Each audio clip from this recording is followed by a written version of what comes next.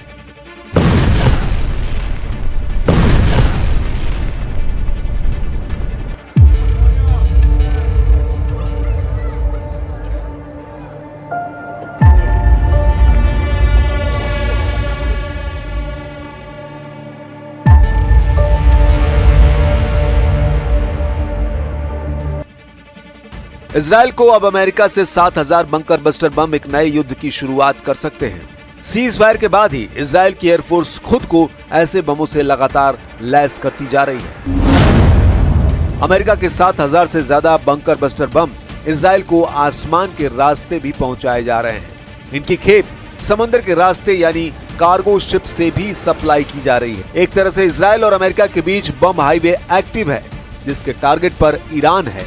ये Donald Trump का Netanyahu को बहुत बड़ा धमाकेदार तोहफा है। डर है कि इस तोहफे के पीछे ईरान से युद्ध का दूसरा राउंड लड़ने की तैयारी कर ली गई है। यही वजह है कि इजराइल की एयरफोर्स फिर से सुपर एक्टिव मोड में है। इजराइल के एयरबेस पर लगातार काम चल रहा है। यह है अमेरिका से सप्लाई किया गया MK-84 बंकर बस्टर बम।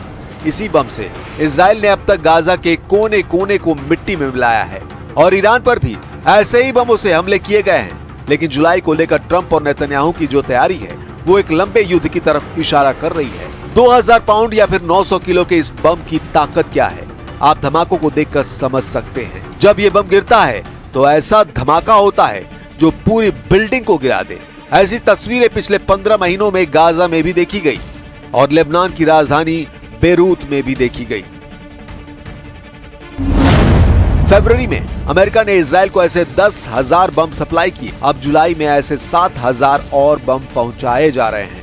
यानी गाजा और बेरूत के बाद ईरान पर भी मेड इन अमेरिका वाला बारूद फिर से बरसाने की तैयारी हो चुकी है। गाजा से लेकर बेरूत और तेहरान तक इजरायली एयरफोर्स के विमान और इन्हीं बमों ने सबसे बड़ी तबाही मचाई है।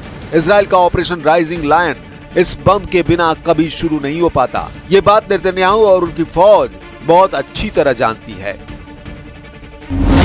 इजराइल के पूर्व रक्षा मंत्री एविगडोर लिबरमैन भी कह चुके हैं कि ईरान इजराइल से बदला लेना चाहता है, इसलिए इजराइल को ईरान पर फिर से पहले हमला कर देना चाहिए।